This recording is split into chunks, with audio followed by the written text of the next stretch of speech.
So we asked ourselves, how many ones does it take to make 10?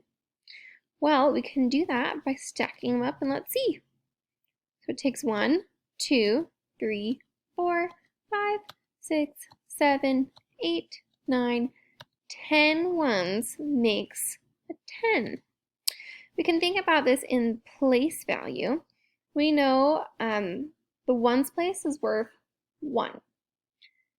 But we would take that and we would, to get it to change into a 10, we could multiply it by 10 because we would need 10 of those ones to make a 10. Well, how many 10s would we need to make 100? We would do the exact same thing. We would take 10 of those 10s to get 100. Well, how many hundreds would we need for 1,000? It's the exact same thing. We need 10 100s to make 1,000. So if we take 10 times 100, that equals 1,000.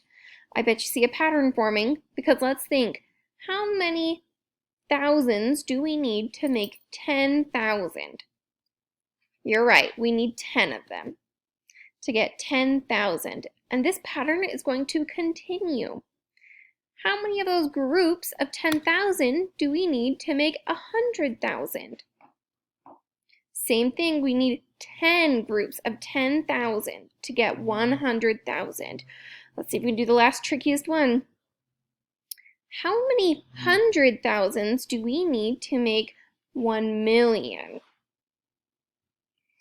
Well, we need 10 groups of 100,000 to get 1 million. So if you start back at the ones place, to change place values, it got 10 times bigger because we took 1, multiplied it by 10 to get 10.